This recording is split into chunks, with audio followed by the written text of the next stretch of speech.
इतनी देर से देख रही हूँ प्यार मोहब्बत गम। हाँ ये भी गम के ही मरीज है, इनको भी कुछ कहा नहीं जा सकता है। लेकिन आपने इतना अच्छा गाया है, इसकी एक लाइन बड़ी सुंदर है। हो देखी देखी गम के अब तक, भैया रुक जाइए। अरे हंसता जमाना कि पागल समान हो के भईनी दीवाना। इसकी आवाज खोली भैया, दबी दबी आवाज आ रही है। घिलाई के सने हतूता, ये भी लाइन इसकी बहुत अच्छी है। अरे चल गई जब से कि सूरज के घाम हमता देखनी न तब से। अनुपमा जी इसी धुन पर बड़े भाई का एक और गीत है कि देखी देखी हमके अब तो देहिया हमार हक दरबा सितम के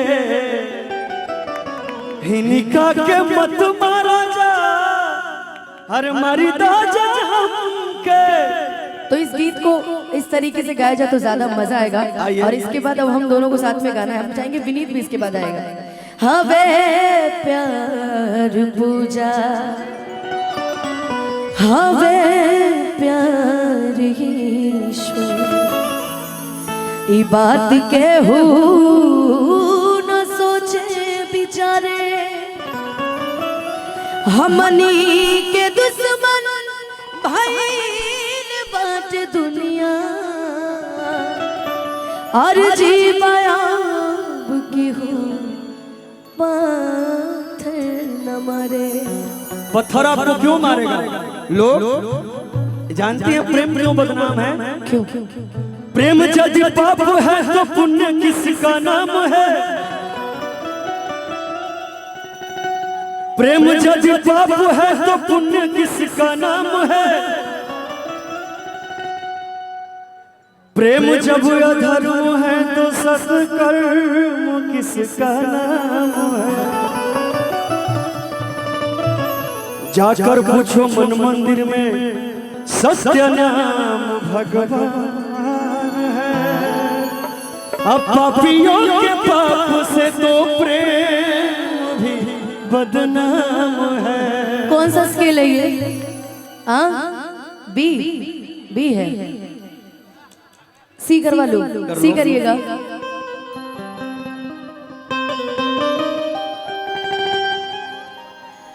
लेकिन इनकी हरकतें देख करके विनीत आप भी आ जाओ, विनीत को बुला लो। हाँ आ जाओ। मैं तो सेट सॉन्ग गाऊंगी, लेकिन इनकी हरकतें देख के मुझे ऐसा लग रहा है कि रिक्शा पे जब बैठ के गोरिया,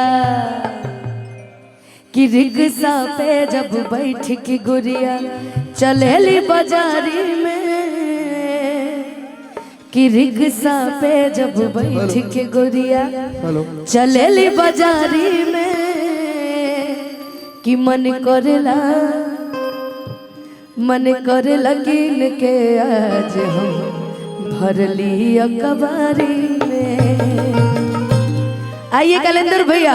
रिक्शा पे जब बैठ के गोरिया,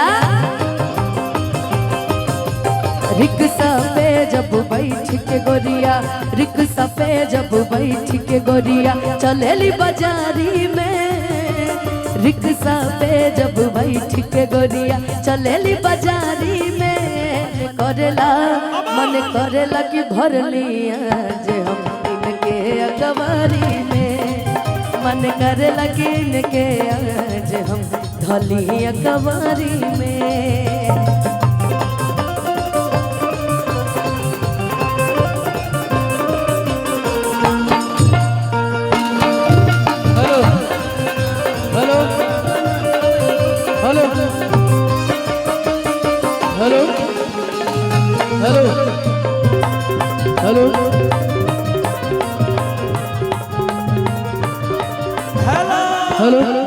हेलो कुछ बोलना है क्या? क्या मैम? कुछ बोलेंगे कि पहले मैं गाऊं फिर बोलेंगे? चलते रहे, रुकना नहीं है भैया। गाना गाएंगी आप? एक पूरा गाएंगी? एक लाइन और गाऊं? गा लो। कजरारी नैना में लागे झिलियन गहराई केसिया लहरे नागिन संग जब चले पवन पुरवाई